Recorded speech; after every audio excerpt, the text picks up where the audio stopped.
자, 오늘 그러면 저희 금요일 저녁 함께 해주실 분 모셔보도록 하죠. 미래에셋증권의 조인직 상무님이 오셨습니다. 어서 오십시오. 네, 안녕하십니까. 네, 반갑습니다. 반갑습니다. 네, 우리 조인직 상무님. IPO 얘기를 오늘 좀 해주신다고요? 네네. 네. IPO가 작년에 하여튼 굉장히 뜨거웠다가 올해 분위기는 작년과는 영 딴판인 것 같습니다. 물론 이제 종종 성공하는 IPO들도 있긴 합니다만 네, 맞습니다. 분위기가 좀 많이 바뀌었죠? 작년이 이제 거의 단군 일의 최대 호황. 그래서 IPO로 이제 그 조달된 금액, 공모 네. 금액이 작년에 20조 원이 넘었었고요. 아. 평년 같으면은 한 3조에서 5조 정도를 계속 10여 년 이상 기록을 하다가 네. 한 3, 4배 이상 되는 금액이 갑자기. 그러니까 이 요즘 뭐 무슨 코퍼레이트 K 뭐 이런 표현을 쓰자 그러면 한국 증시가 하여튼 최대 규모로 작년에 이제 유상증자됐다고 볼 수가 있는 거고요. 그래서 올해는 그러면 얼마냐? 그런데 올해도 굉장히 규모는 큽니다. 그래서 8월까지만 그 실감이 잘 안 나시겠지만 13조 원 정도가 공모가 된 상태인데 벌써요? 네. 그래서 이제 그 에너지 솔루션 때문에 그런 거 아닌가요? 맞아요. 예. 그래가지고 이제 엔솔. 그게 12.8조 원이기 때문에 사실 이제 그걸 빼면 그럼 0.5조밖에 안 남나요? 그냥 이제 뭐 개점 휴업을 했다. 그렇죠. 네. 그러니까 이게 엔솔은 뭔가 이렇게 느낌이 자꾸 작년 느낌인 것 같아서 네네. 제가 좀 헷갈렸는데 엔솔이 참 올해 초였군요. 맞습니다. 네. 2월이었죠, 그죠? 굉장히 이제 좀 왜곡이 좀 심하죠. 네, 그 하나가 지금 너무 크게 가니까. 맞습니다. 예. 그래서 그 미국의 대학들 가운데 이제 뭐 정확한 통계를 좀 까먹었는데 무슨 과가 제일 연봉이 높냐 뭐 이걸 이제 뭐 대학에서 조사를 했는데 네. 무슨 예를 들면 그냥 한국지리 뭐 이런 과가 이제 제일 높은 거예요. 그래서 무슨 왜요? 일이야? 네. 그래서 알고 보니까 마이클 조단이 그런 과를 나왔다는 거예요. 그래서 마이클 조단이 연봉 혼자 막 어마어마하게 비싸니까 이 사람 때문에 이제 전체 평균이 흐트러진 거지. 아, 그쵸. 거기서 졸업한 사람은 50명 이 정도고요, 그죠? 아마. 예. 그래서 이제 뭐 그런 게 조금 우리 엔솔도 비슷한 오류가 착시가 좀 있지 않나 싶은데 여튼 그래서 22년 공모 시장은 대략 어떤 분위기입니까 지금? 일단 상반기는 뭐 거의 엔솔 빼고는 끝인 거 같고 별로 없는 것 같고요. 이제 그 화제가 좀 덜 되고 있죠. 화제가 네. 덜 되고 있고 엔솔 말고는 기억을 못 하신다는 것 자체가 벌써 이제 작년 같으면 뭐 주변에서라도 이제 뭐 공모주 청약 하셔가지고 뭐 나 치킨값이라도 벌었다 이러신 분들이 주변에 많이 계셨다고 하면 올해는 이제 워낙 시장이 안 좋으니까 저희 말로 이제 철회라는 것도 많이 했었고 그러니까 아예 공모를 시작하겠다고 말은 했는데 끝맺음을 못한 것들도 굉장히 많았습니다. 그리고 그런 것들 때문에 좀 굉장히 많이 이제 침체가 돼 있다 이렇게 말씀을 드릴 수 있고 작년이 이제 그 전체 코스닥 코스피 합쳐서 122개 종목이 상장을 했어요. 네. 최근 한 5, 6년 동안 계속 한 100개 종목 정도 상장이 돼 있었고 상장을 해마다 하고 작년에 좀 많이 했었는데 개수로 봐도 올해 이제 한 40여 개 지금 8월 되고 있는데 그래서 아마 올해 작년 개수를 봐도 작년보다도 한 3분의 2 정도에 그치지 않을까 이렇게 보고 있는 상황. 이 와중에도 40개나 상장을 했어요? 네네 상장을. 그럼 40개면 주당 2개씩은 계속 했네요? 뭐 이렇게 평균 내면 이제 그렇고 원래 이제 IPO 계절성이 좀 있는데 네. 주로 이 4Q에 제일 많이 하기는 해요. 근데 그래요? 개수가 별로 이제 의미가 없는 게 죄송합니다. 아까도 이제 공모 규모 말씀드렸지만 작년에는 사실은 개별 딜에 조 단위로 공모하는 경우도 굉장히 많았어요. 이제 그런 경우가 많았는데 올해는 아까 12.8조짜리 하나 공모한 거 말고는 그러니까 작년에는 예를 들면 크래프톤이 한 번에 한 4조 정도 넘게 공모를 했고 두 번째 카카오뱅크가 2.5조 정도 공모를 했거든요. 그렇게 쫙쫙쫙 있었다 그러면 올해는 12.8조 다음에 두 번째 공모한 게 한 얼마 정도 됐을 것 같으세요? 두 번째. 다 합쳐서 13.5라고 네, 하셨으니까 네. 뭐 1,000억 대일 것 같은데요. 맞네요. 예, 맞죠? 맞아요? 그렇죠. 죄송해요. 제가 1,000억 처음에 대? 답을 말씀을 드려가지고 아무튼 1,300억 정도 이제 아, 성일아이텍이라고 그거 하나 성일아이텍. 그나마 이제 그러니까 그렇게 약간 소재가 좀 있는 것 같아요. 100분의 1이네요. 거의 1위와 2위가 예, 그래서 저희는 이제 사실 그 IPO 시장은 이제 부가적으로 이렇게 섭취를 하고 저희가 이제 주관사라 그래서 직접 이제 거래소 또 발행사분들 다니면서 자문을 하는 이제 역할을 하기 때문에 작년에는 뭐 조 단위 공모를 해도 아유 이거 뭐 주식 나눠줄 때 너무 많은데 막 이러고 있었는데 요즘 같으면은 사실은 한 300억 정도만 넘는다 그래도 다 좀 벌벌 떨고 이제 이런 경우가 좀 많이 있죠. 예.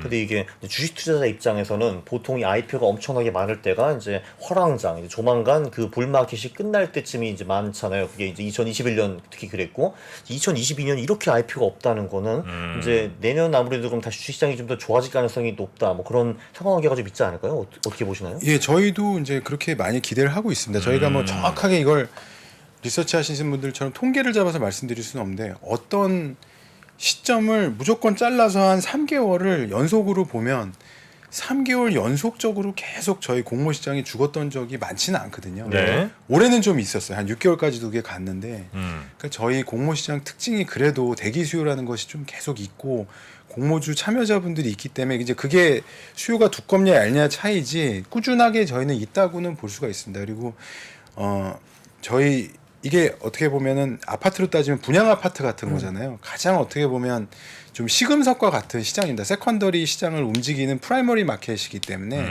저희가 어떻게 보면 경기를 가장 잘 선행해서 반영한다고도 이제 볼 수가 있어요. 저희 표현으로는 그런데 그래서 올 초에 죄송합니다. 이게 코로나 하여튼 일주일 지났더니 코로나 계속 이제- 걸리셨었어요? 근데 걱정 안 하셔도 되고요. 이제 한 일주일 지나가지고 이제 그래서 좀 안정세로 접어드는데 장기침 네, 이제 롱 코비드가 좀 이제 돼가지고 죄송합니다. 아무튼 네. 그런 상황이기 때문에 예. 네, 그런 상황이기 예, 때문에 예, 저희가 이제 아까도 이제 성일하이텍 잠깐 말씀을 드렸는데 네. 이렇게 폐 배터리 리사이클링하는 그런 네. 이제 업종이에요. 근데 역대 수요 예측 경쟁률 사상 최대였어요. 뭐 하여튼 이제 기계적으로 그게 2,200대 1 정도 됐는데 그런 게 그 정말 어려운 시장에서도 역대 최대 경쟁률을 보였던 그 이유가 뭐냐면 산업 전방 산업 자체가 이제 2차 전지 쪽이었기 때문에 반응을 했던 거라고 이제 볼 수가 있습니다. 그러니까 이 어려운 시기에도 잘 되는 종목은 잘 되고 있어요. 그러니까 뭐 예를 들면 아파트로 따진다 그러면 부동산 경기가 아무리 죽었다고 해도 뭐 강남이나 이런 요지 쪽에 정말 똘똘한 30평 아파트가 굉장히 할인돼서 분양이 나온다면? 나온다 그러면 뭐 돈 싸들고 하는 거랑 그렇게 그렇겠죠. 다르지 예. 않은 이치다 이렇게 보실 수 있습니다. 그럼 2022년에 지금 저 공모 기다리고 있는 IPO 기다리고 있는 뭐 주요 기업들 뭐뭐 예측 좀 이렇게 스케줄들이 있을 거 아닙니까? 예, 그래서 이제 오늘 뭐 준비해온 자료를 제가 조금 보면서 할 수 있나 모르겠는데 그 순서가 이제 좀 두서없이는 하지만 네. 그 이제 이게 IPO라는 게 보이나 저거? 좀 뭐 아마 좀 잘 큰 기업들이 많아서 네. 소카 등등. 뭐 네. 소카 오늘 이제 수요 예측 마지막 날이었는데요. 소카 그다음에 이제 역시 배터리 소재 2차 전지 배터리 하는 이제 WCP라는 기업도 이제 올해 안에 이제 상장하려고 예상을 하고 있고 네. 그리고 이미 상장된 줄 아시는 분들도 많더라고요. 하도 이제 이름이 많이 거명돼서 마켓컬리가 이제 아직도 이제 아직 안 이제 뭐 했군요. 네. 소문에 의하면 8월 정도에는 그래도 거래소에서 이제 네. 어떤 상장위원회가 열려서 올해 안에는 이제 네. 상장될 걸로 이제 목표를 하고 있다라는. 잠깐 뭐 소문이 어디 뉴욕 있습니다. 간다 이런 얘기도 좀 있긴 했었던 것 같은데 그냥 코스닥 쪽으로 코스피? 예, 코스피. 코스피로 바로 갑니까? 이렇게 이제 아. 돼 있고 그래서 이 경우에는 마지막에 이제 올해 초인가요? 그 앵커 에퀴티 파트너스라는 그 프라이빗 에퀴티에서 네. 마지막 밸류를 한 4조 원 정도의 이제 펀딩을 들이셨는데 그 펀딩 가격 이상으로 상장을 할 수가 있을까 이제 이런 것들 때문에 그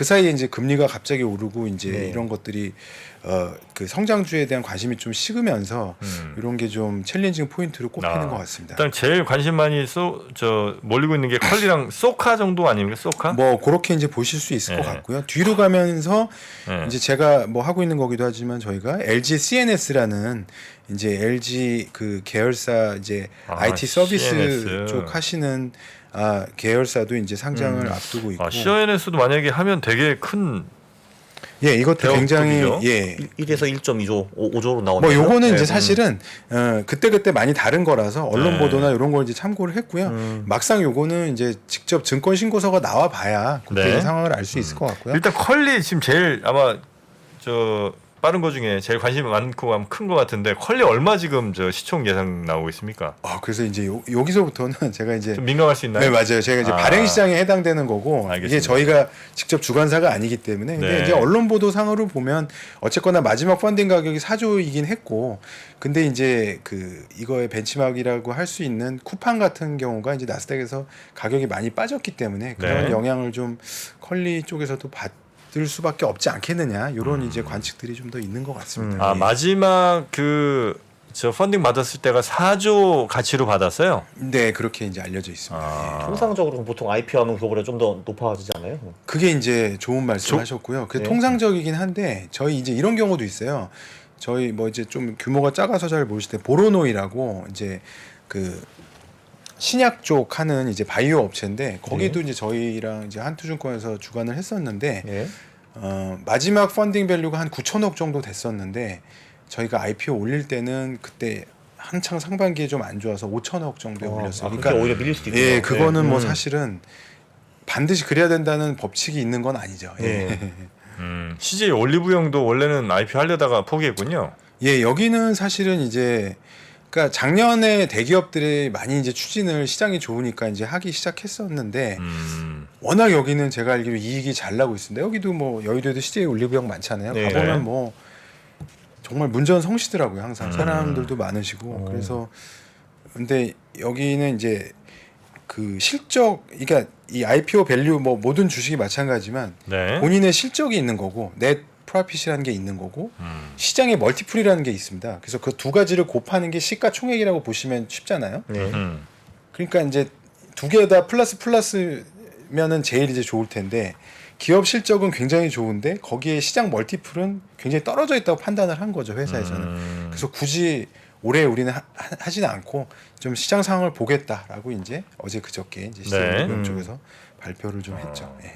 그 외에도 뭐 뉴스 좀 찾아보니까 11번가랑 카카오 모빌리티 여기 정도가 아마 많은 분들이 관심을 가질 만한 뭐 그런 이제 큰 기업들 IPO 같은데 11번가는 어쨌든 2023년 전까지는 완료를 해야 되니까 올해 아니면 내년에 반드시 할 것 같다 이런 뉴스가 있던데 11번가는 좀 예, 그러니까 네. 뭐 그렇죠. 근데 이제 그게 왜 올해 안에 이제 해야 되냐 그러면 그 주주간 계약이라는 게 있어요. 그 전에 그렇다면서요. 이제 FI로 들어오신 어떤 투자자분들하고 언제까지는 이제 뭐 QIPO라고 해서 퀄리파이드 IPO라고 해서 이 IPO를 추진하겠다.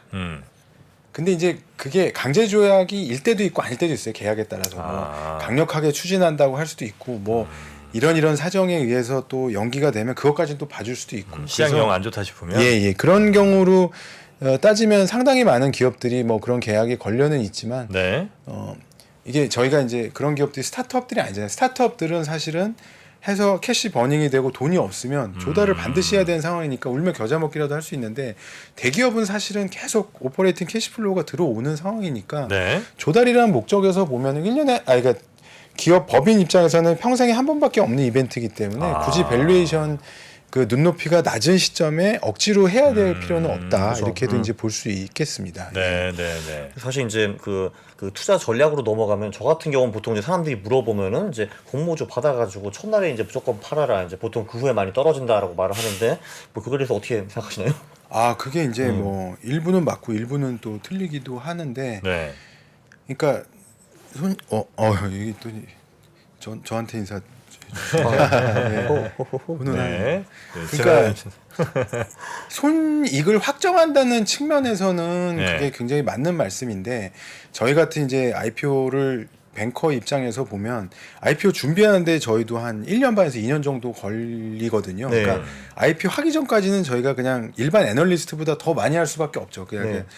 그러니까 저희 같은 경우는 이게 주당 10,000원이다. 그럼 정말 15,000원에서 할인을 하거든요. 보통 공모 때 싸게 사시라고. 네. 저희는 그러니까 이게 굉장히 할인된 가격이라고 생각해서 하기 때문에 지금보다는 1년 뒤가 더 오를 것이라는 확신 속에서 팔긴 팔죠. 그렇지만 근데 그게 통계적으로 어떻게 되냐 그러면 저는 반반인 것 같아요. 제가 이제 직접 통계 내보지는 않은데 또 역시 이제 비싼 주식 싸게 산다는 의미에서 길게 기다리면 또 이제 될 수도 있는 거고 뭐 근데 또 맞아요. 또 많은 기업들이 IPO 하는 해 최고로 실적을 내고 그 다음부터는 이제 조금 그렇죠. 수그러드는 경우가 있어서 그런 경우에서 보면은 또 근데 요즘 같이 이제 시장이 안 좋다고 하면 네. 더 IPO 가격이 좀 매력적인 것 같아요. 아까 제가 보로노의 케이스도 말씀드렸지만 네네네. 진짜 좋은 주식 더 싸게 줍줍할 수 있는 좋은 기회인 것 같아요. 그러니까 아파트 청약할 때도 그렇고 이 주식 공모할 때도 역시 마찬가지로 청약할 때가 제일 청약 준비하신 입장에서 보면 야 이건 진짜 우리가 싸게 드리는 건데라고 하면 생각하실 텐데 그걸 잘 싸게 사서 정말 괜찮은 회사라고 생각한다면 쭉 오래 갖고 있는 게 큰 수익을 올릴 수 있는 좋은 방법일 수도 있고 혹은 어쨌든 IPO 처음 하고 상장하는 날 제일 그래도 관심 많이 받으니까 그날 확실히 그냥 뭐 20%든 30%든 뭐 수익을 확정하고 또 다른 거 준비하러 가고 이것도 이제 하나의 방법일 수 있다는 그게 이제 말씀이시군요. 전형적인 티피컬한 저희 표현으로 공모주 아주머님들 하시는 방법이시긴 해요. 예. 그냥 첫날에 그 뭐 20-30%면 정말 그냥 아주 점잖게 하신 거고요. 뭐 작년에 같은 경우 따상도 엄청 많았으니까. 네. 예. 160%뭐 말씀 난 김에 여기 이제 제가 여기 이 페이지 여기 화면에 나오는지 모르겠는데 네. 이제 맨 오른쪽 이제 표에 보시면 네. 연도별 공모 가격 결정 현황이라는 게 있어요. 근데 네. 이제 글자가 작아서 아마 잘 못 보실 텐데. 좀 확대 한번 저희가 해보겠습니다. 네네. 네. 이렇게 오. 보면 이제 파란 블루 계열. 예. 이게 뭐 하다 보니까 뭐 특정 정당 그런 거랑은 상관이 없고요. 블루 계열이 이제 상단이나 상단 초과에서 결정되는 경우가 많은데 2021년 같은 경우는 거의 묻지 마였어요. 위에 한 95개 중에 한 와. 12개 정도 빼놓고는 전부 진짜 상단 아니면 상단 초과인 거예요. 네네. 예. 공모 가격 자체가 이제 상단에서 결정이 되니까 그리고 당연히 따상도 많았지만 네. 올해 같은 경우 보면 반이 안 돼요. 네. 공모 가격 자체가 저희가 설정해놓은 가격 중에서도 할인에 또 할인이 된 거예요. 그러니까 그렇게 해가지고 올라온 거니까 저희가 봤을 때는 이런 때 그냥 많이 줍줍해 놓으시면은 상당히 그래도 좀 오르지 않을까라고 기대를 이제 하는 거죠. 네. 예. 이제 올해도 벌써 37개 IPO가 있었더라고요. 물론 LG 네, 엔솔이 네, 가장 네. 크고 작은 게 있었는데 제가 그래서 이제 한 20몇 개는 좀 분석을 해봤어요. 이제 보니까 이제 공모가가 아니라 첫날 가격에서 이제 지금까지 떨어진 애들이 15개고 이제 오른 애가 7개였는데 또 근데 예를 들면 뭐 260% 오른 애들도 있더라고. 공구 우먼 같은 애 많이 올랐고 딴 애들은 뭐 50% 떨어진 애들도 있고. 근데 그러면은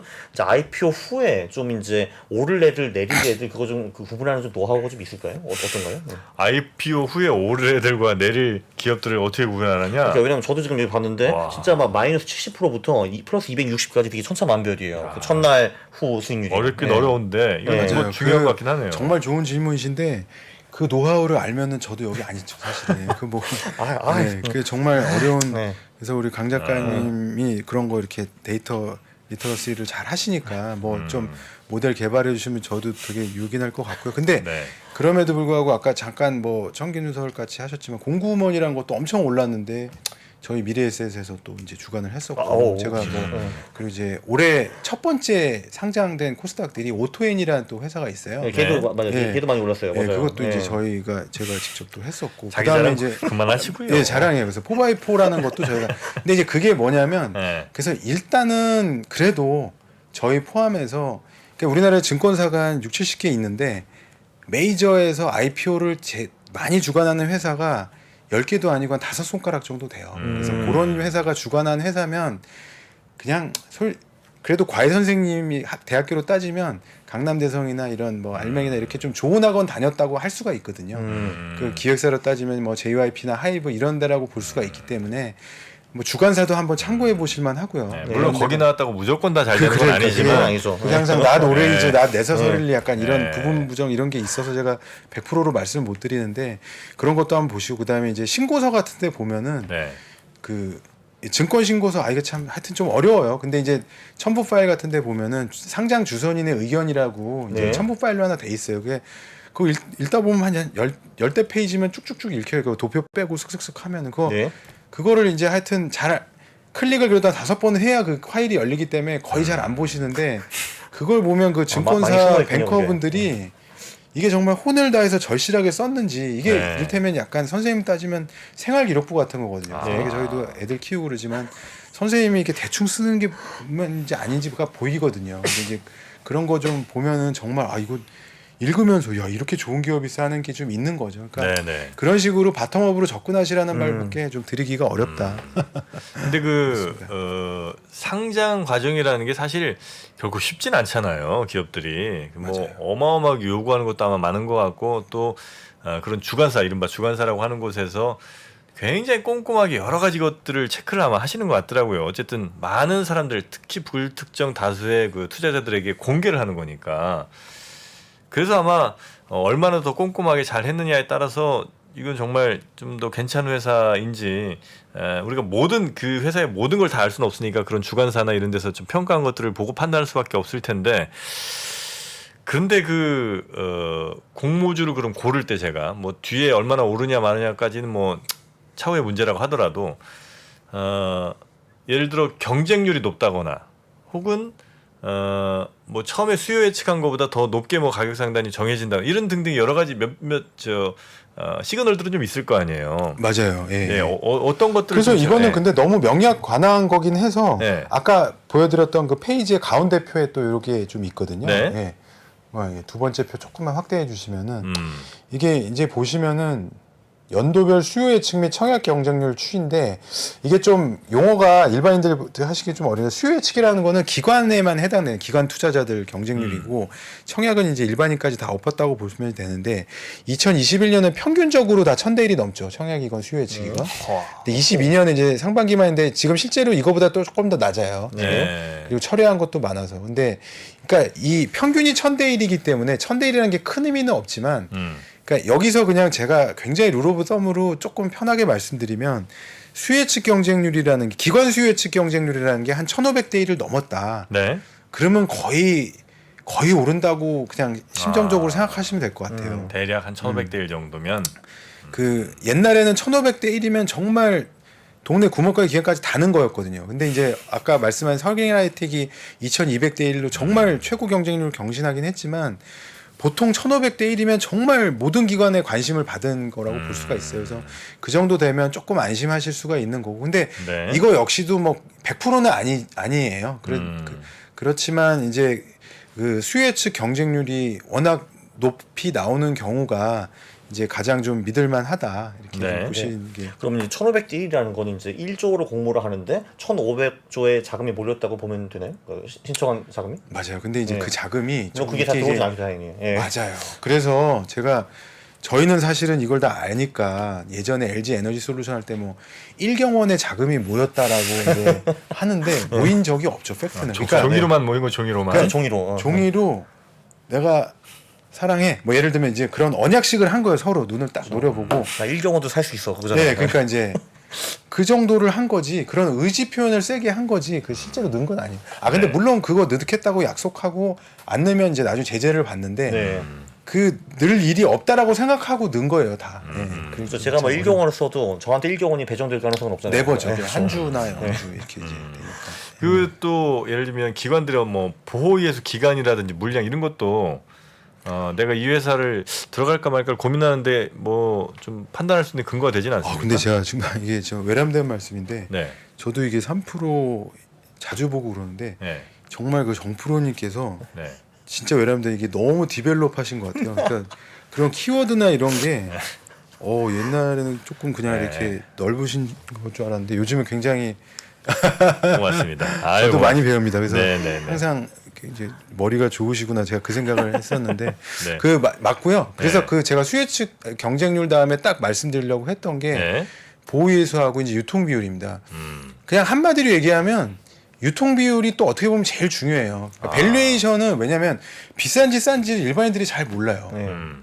근데 유통 비율이 그러니까 그냥 이것도 저건데 보통 IPO라는 게 기업 공개잖아요. 소액 네, 주주가 전 세계 공통이에요.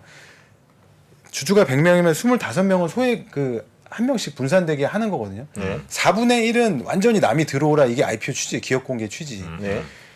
그러니까 그렇게 봤을 때 한 20에서 그러니까 유통 비율 그 새로 들어오는 신주를 한 애들 25%만 빼놓고 나머지는 최대 주주건 뭐건 다 묶여 있으면 보호 예수로 묶여 있고 그러면은 그거는 그냥 또 들어가도 돼요. 근데 이제 유통 비율이 상장 후 유통 비율이 증권 신고서에 뭐 막 밑도 끝도 없이 45%막 이렇게 돼 있으면 이런 건 좀 걸러야 돼요. 아, 몇 프로 정도가 적정해요 그러면? 이것도 참 뭐 저기긴 한데 네, 대략. 한 30% 언더면은 상당히 좀 편안하게 들어갈 수 있어요. 45%면 그 기업이 정말 돈이 급하고 이제 뭐, 빨리 뭐 그렇게 조달해야 되는 그리고 이런 그 전에 보안들? 예. 락업의 의무가 없는 옛날 기관 투자들이 그러니까 2년 전에 기업의 신주를 받아간 기관들은 그 향후 6개월 동안 다 락업을 해야 되는데 2년 훨씬 전에 투자했던 기업들은 10년 전에 투자했으면 의무가 없어요. 그런 완전히 의무가. 타고 나오시면 그래서 이제 그런 그래서 락업을 이제 봐야 되는데 네.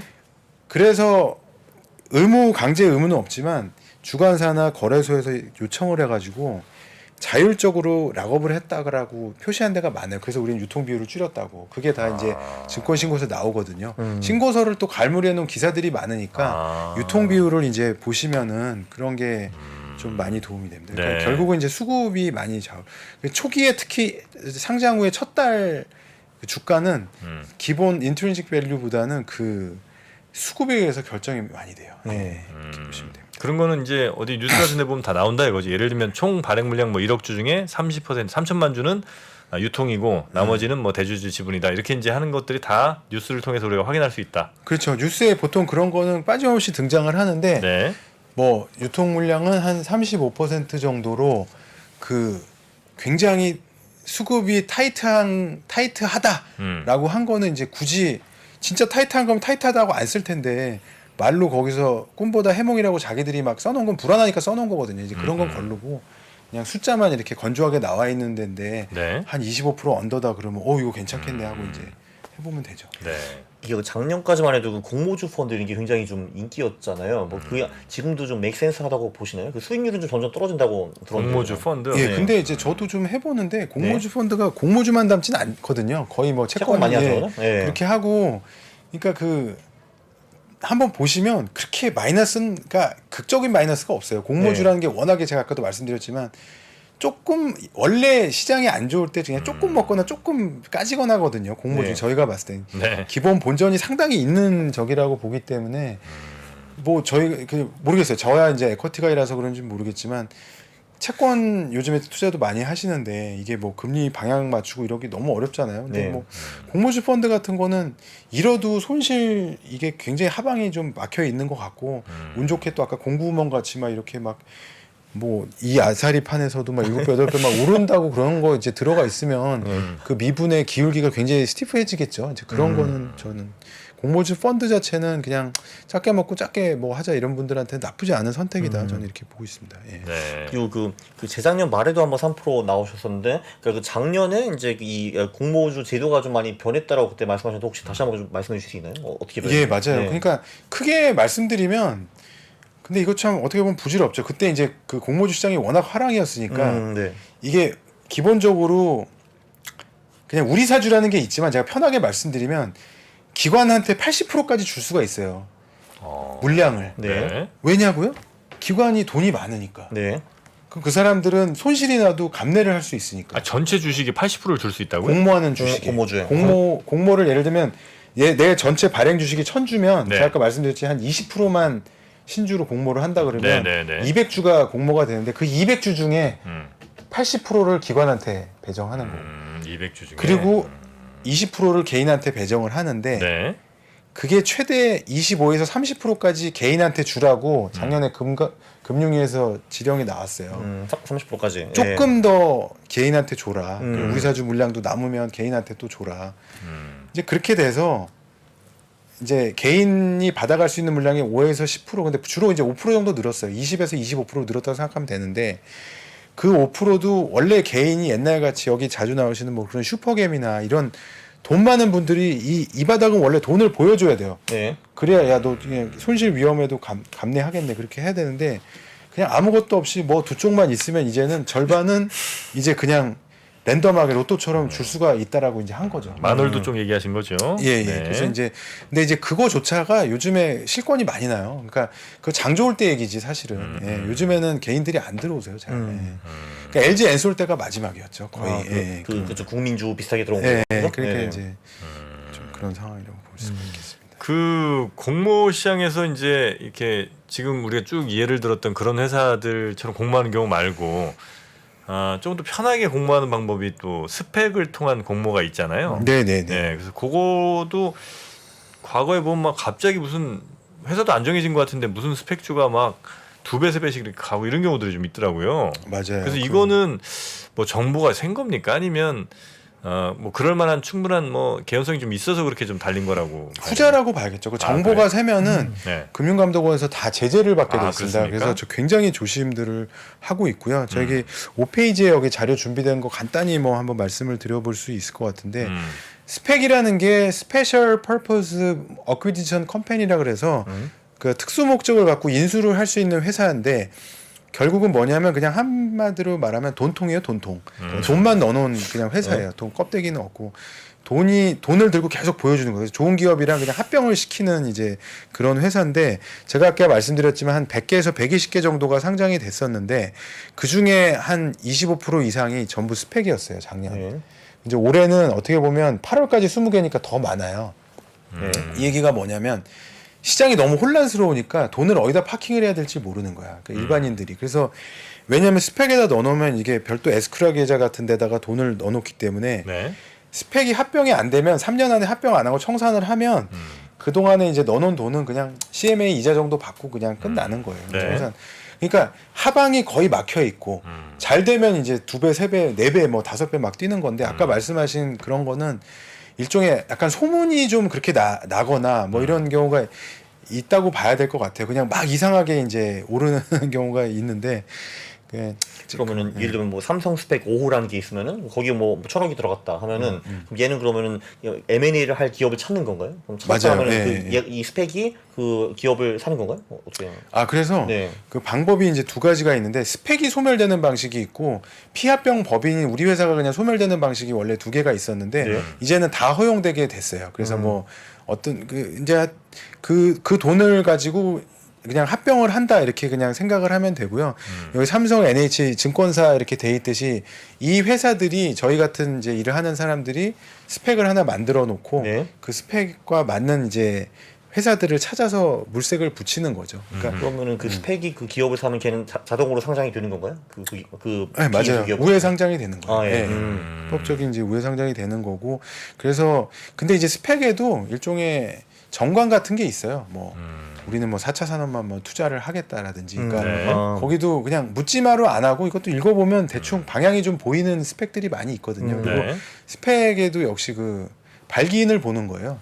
거기 예를 들면 뭐 3%다. 근데 이제 등장한 뭐 정프로님, 뭐 강 작가님 이렇게 있으면 별로 수식어가 필요 없잖아요. 이분들이 그냥 워낙 대단하신 분들이니까 이분들 믿고 투자하는 식으로 이제 그 예를 들면 그런 겁니다. 네. 네. 그렇게 그래서 스펙은 껍데기 회사라서 그냥 돈 얼마 들어있는지 보시고 증권신고서 가면은 그 발기인들 이력을 되게 촘촘하게 적어내라고 거래소에서 다 이렇게 얘기를 해요. 공백 없이. 네네네. 그러니까 좀 얘네들 이렇게 뭐 하는 애들인지 뭐 쫙 좀 보고 사람 호구 조사해가지고 얘네 믿을만 하겠다 그러면 이제 넣으면 돼요. 그러니까 이제 M&A 도사가 만든 스펙 뭐 이렇게 뭐 그럴 수도 이런 거죠. 있고요. 예, 그리고 이제 그동안 금융 자본시장에서 좀 건전하게 최소한 플레이를 해와서 뭐 규제 같은 거 안 받으신 분들이 그다 뭐 이런 아, 네. 그런 것들이 좀 있을 수 있으니까. 그러니까 뭐 사실 외국에도 있으니까 뭐 우리나라도 있겠다 싶기는 한데 저는 스펙이 여전히 잘 이해가 안 되는 거는 그러니까 스펙이라는 게 뭐 괜찮은 회사가 있는데 상장하기가 조금 뭐 여러 여건들이 안 될 경우에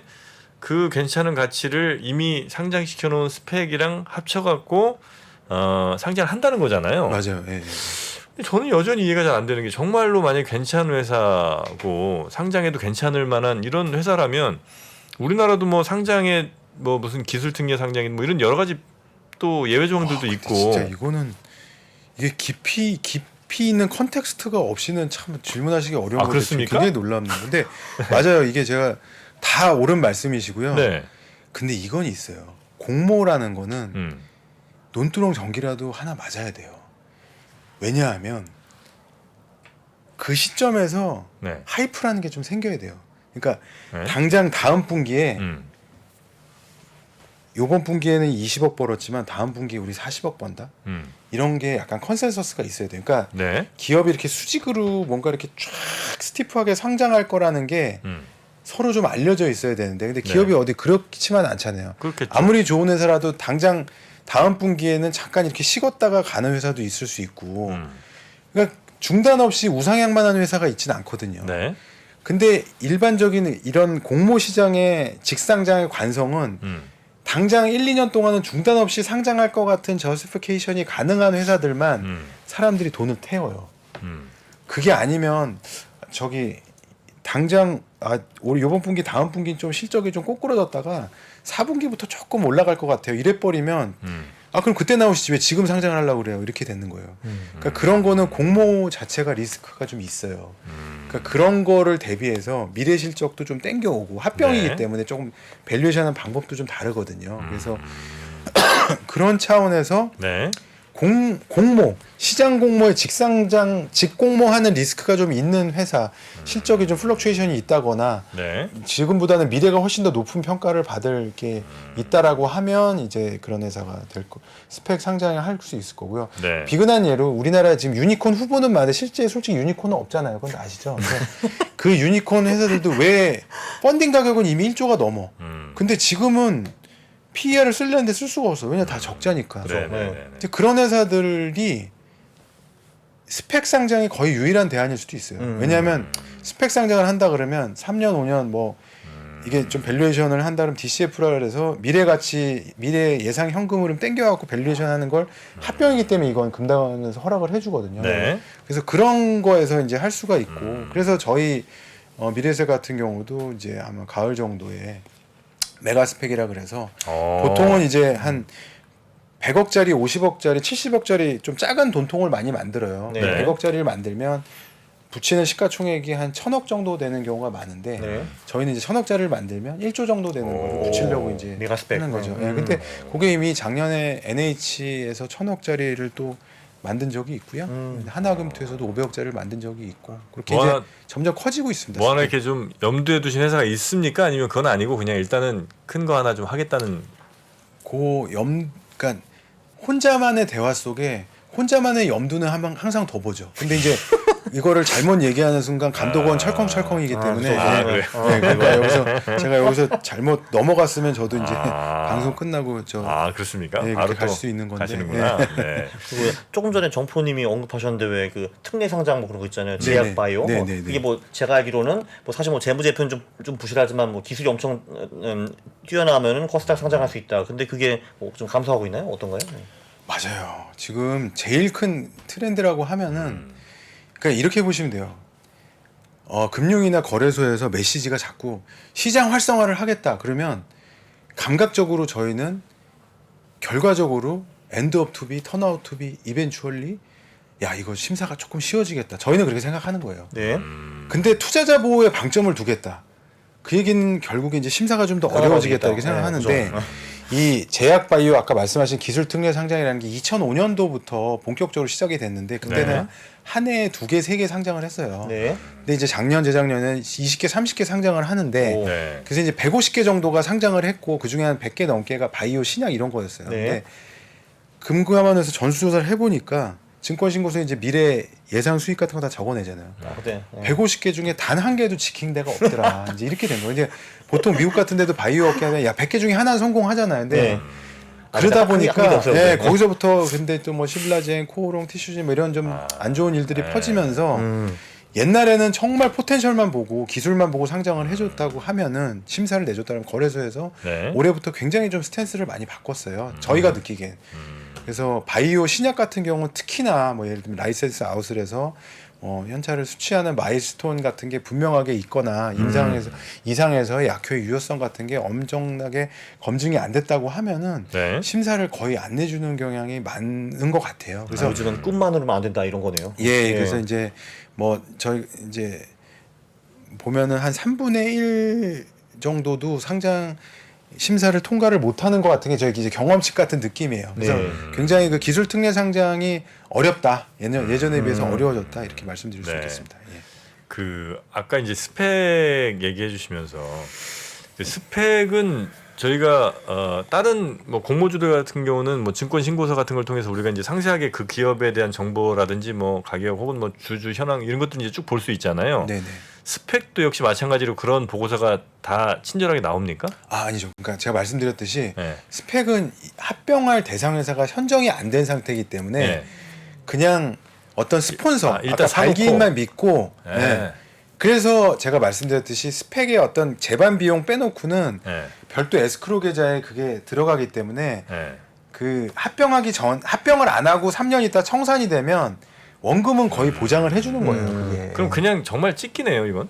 맞아요. 근데 그래서 이제 아까 말씀하신 그 스폰서 되는 증권회사도 좀 보시고 근데 물론 이제 뭐 좋은 회사라고 다 100% 좋은데 상장시키는 건 아니지만 그런 게 있습니다. 이제 여러분들 이제 보시면 뭐 코스닥 종목 중에 하나인데 저희 회사에 상장시킨 건 아니지만 뭐 제이시스 메디칼이라고 네. 이런 어떤 피부 쪽에 뭐 좀 그 네, 피부 이런 거. 그 시술해 주는 어떤 그런 건데요. 네.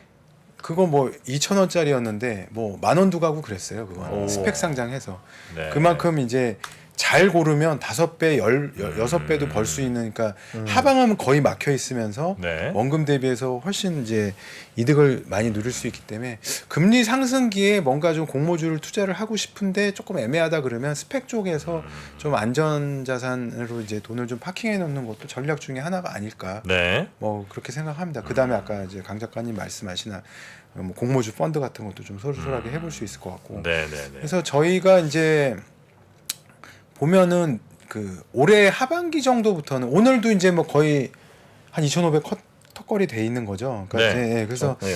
당장은 좀 어렵겠지만 아까도 말씀드렸듯이 공모 시장이라는 게 세컨더리 지금 주식 시장보다도 더 반발 앞서 가거든요. 그래서 일반적인 주식 시장이 내년 1분기쯤 그래도 조금 좀 돌지 않겠냐 기대하는 경우가 있다 그러면 저희는 올해 한 4분기 한 10월, 11월, 12월 정도부터는 공모 시장 조금 살지 않을까 이렇게 기대를 하고 있고 작년에 이제 평균 주식 예탁금이 이제 대기 수요인데 60조, 70조 했는데 지금도 많이 빠졌다 그래도 60조는 넘는 그런 상황이거든요. 그래서 뭐 비교적 안전한 투자 그러니까 싼 계기에 뭐 강남 아파트 얻는 심정으로 한번 왜 여기 맞은편에 보면 신형 지웰이라는 거 계속 짓고 있잖아요. 신형 지웰. 여기 이제 옛날 옛날 MBC 본사 자리에 아, 네. 네, 네, 네. 그것도 이제 한 3, 4년 전에 처음 분양할 때만 해도 미분양까지는 아니었지만 뭐 금싸라기 땅 치고는 굉장히 뭐 슬로우했어요. 네. 오. 근데 지금은 뭐 그 가격에 못 사죠. 예를 들면 이제 맞아. 그런 식으로 여기도 맞아, 거기. 인기 있을 때는 네. LG 엔솔 한 주도 못 받아 아까 균등 배정 그거 해도 네. 예. 근데 인기 없을 때 줍줍을 해야 나중에 이제 드실 수가 있는 거라고 생각합니다. 그 지웰 그게 처음 이제 막 시작할 때 전 이제 여의도 왔다 갔다 많이 했으니까 뭐 이렇게 아주머니가 이렇게 저한테 무슨 뭐라고 합니까 이거 그 물티슈 그거 저도 많이 물티슈 받았죠. 네. 그걸 주시면서 이거 꼭 보라고 그랬는데 봤는데 이건 좀 그냥 그 당시에는 좀 비싸다는 느낌이 좀 있더라고요. 네. 그래갖고 에이 됐어 뭐 여의도에 뭐 이러면서 이제 그냥 지나쳤는데 가격이 지금 뭐 이게 삼다고 이 스펙 해야 돼 공모주 해야 돼. 그럼 한 알겠습니다. 10년 정도 IPO를 하신 것 같은데 그 중에서 가장 기억 남는 IPO는 어떤 건가요? 해보셨던 하신 것 IPO 중에 예, 그래서 원래 그 가장 최근 게 가장 이제 강력하니까 제가 워낙 이제 방송 좋아하다 보니까 조선 이런 거 관심 많으신 것 같더라고요. 네, 그래서 저손 들어갔죠 무슨- 제가. 무슨 경환님인가 뭐 그분 나오시는 엄경화 위원. 네. 조선의 그래서 공모. 하여튼 뭐 이게 굉장히 중후장대잖아요. 네. 그러니까 저희가 작년에 이제 현대중공업이라는 회사를 상장을 시켜서 이제 현대중공업. 네. 공모. 네. 그- 그게 HD 현대랑 같은 건가요? 그건 이제 지주 회사고 아, 그 밑에 있는 현대중공업. 이제, 이름이 워낙 비슷비슷하고 똑같은 거 바꾸고 그래서 이해는 갑니다. 그래서 근데 그때 작년 딱 이맘때였어요. 1년 전 이맘때인데 아주 쉽진 않았어요. 그때도 조금씩 이제 초기가 워낙 좋았고 하반기로 갈수록 어려워지고 이제 이렇게 했었는데 작년이요. 예. 근데 하여튼 이게 IPO가 오너 비즈니스라고 그러잖아요. 저희도 되게 역할을 많이 했지만 마지막에 이제 그 정기선 우리 HD 현대 이제 네. 대표이사님이신데 그 정몽준 최대주주님의 이제 아드님이시죠. 장남이신데 뭐 하여튼 굉장히 그 잘 IR도 하시고 뭐 기관분들한테 저를 믿고 뭐 들어오시면 뭐 이렇게 보답하시겠다 이런 게 굉장히 피칭을 잘 하시니까 그래요? 그게 막 그냥 엄청 올랐었어요. 그래서 저희도 그때 이제 느꼈던 게 뭐 여러 가지 운때도 맞고 다 이제 해야 되지만 IPO라는 게 결국 최대주주 오너 비즈니스다 보니까 그래서 이제 IR 같은 거를 외부인이 얘기하시는 것도 많이 듣지만 요즘 유튜브 같은 거 워낙 잘 돼 있어서 그 직접 CEO 아니면 그 CEO면서 지분 많이 갖고 있는 그런 최고 경영자가 IR하는 거를 들어보시면 네. 아까 얘기하는 그런 어떤 절실함 그리고 이분이 정말 생각이 제대로 있으신가 그거를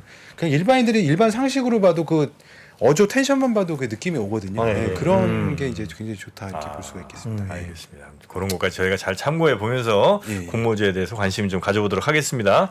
자, 오늘 저희에게 IPO 동향 그리고 공모주 투자의 여러 가지 아이디어들 함께 전해주신 미래에셋증권의 조인직 상무님이었습니다. 오늘 금요일 저녁인데 아유 약속도 많으실 그 잘 텐데. 아시는지 모르겠는데 그 우리 이브로드 캐스팅도 네. 좀 향후에 또 상장을 하시겠지만 저희가 또 주관사긴 합니다. 아유, 네. 잘 부탁드립니다. 잘 부탁드리겠습니다. 네, 네, 네. 고맙습니다. 조인직 이건 뭐 대단히 고맙습니다. 네, 감사합니다. 네, 네, 네. 고맙습니다. 전자신문과 3프로TV가 투자에 대한 고민을 함께 나누는 자리를 마련했습니다. 향후 주식시장이 어떻게 될지 하락장에서 매매하는 방법과 그리고 부동산에 대해서도 함께 이야기해 보겠습니다. 자세한 사항은 3프로TV 영상 하단 유튜브 커뮤니티를 확인해 주세요.